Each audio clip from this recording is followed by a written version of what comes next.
Now we're in the garage where the Prairie State Railroad Egyptian District layout's going to be. We've installed our interior wall for the peninsula. We've also put the wall partition between the workshop, the dispatch office, and the layout room. Dispatch office, this little 5x5 cubby hole in the corner over here.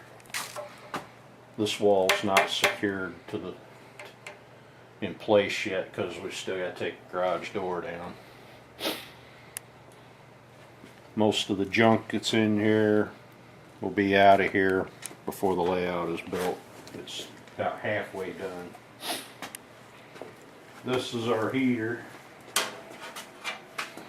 I got for $44. It'll heat this entire garage once we insulate and drywall.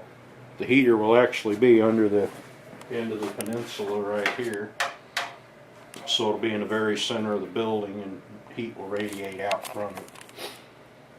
The layout actually begins about right here with the hidden staging north of Mount Vernon, which will come all the way down here. It'll be 18 to 20 inch radius curve here. Come around this wall, and then the yard throat will start around this curve right here. The yard, Mount Vernon yard, will be along this wall. This window will be blocked in, you won't see it. The engine terminal with the roundhouse turntable will be in this area right here.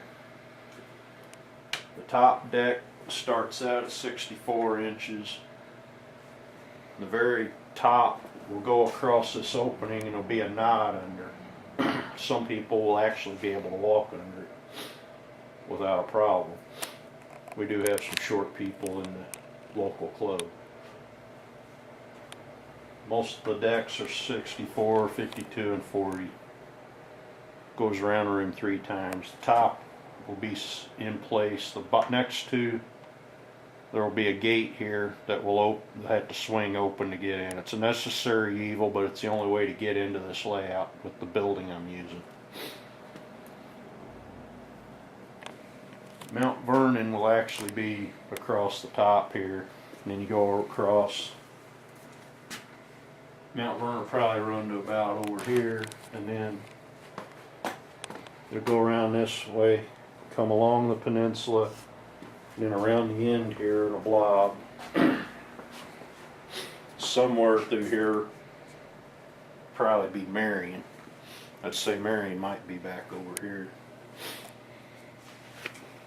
Layout come around. It's like threads on a bolt, but it's not in a circle. It's following the walls of the room.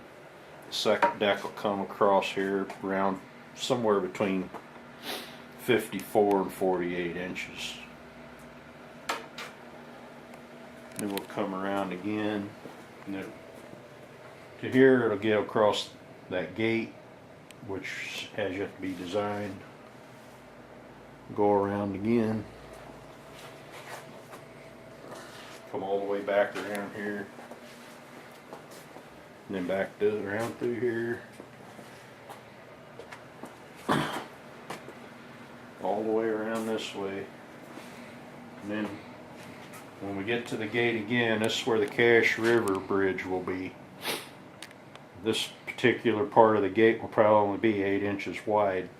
The bridge over the Cache River will be on that bridge, and then the yard lead for Urbandale Yard, which is the southern end of the railroad, will be right before you get on this bridge.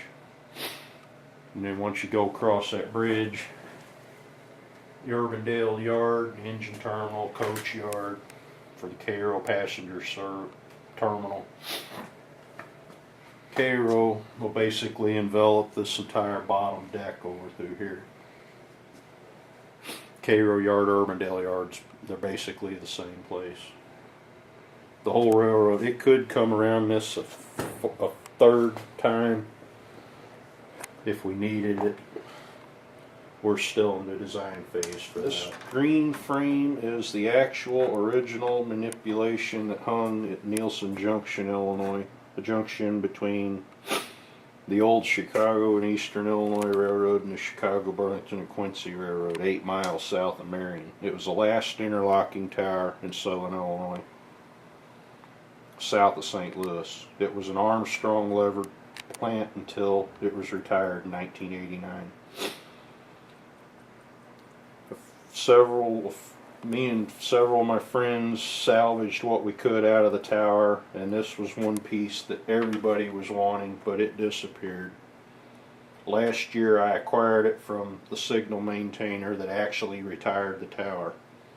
He no longer wanted it, so since I'm going to model Nielsen on the layout faithfully, the Prairie State will come in at Hudgens north of Nielsen. We'll have trackage rights on the CNEI through the interlocking plant, so I can model it faithfully. This will be an actual working interlocking. To run trains through it, you'll have to line the levers up, and this is the order they need to be lined up in order to get it to work right. I grew up with this little tower, so I'm going to model it as it was in 1955. There is some speculation that it was called Hudgens Junction, but there's 3 copies of this in this frame. This is the only one that you can still read legibly. The other 2, you can see it if you look at them with a glare, and they all say Nielsen, Illinois. Nielsen was an actual town. If it was called Hudgens Junction, I have no documentation whatsoever to that. But this will hang up above the layout wherever Nielsen falls in the layout room.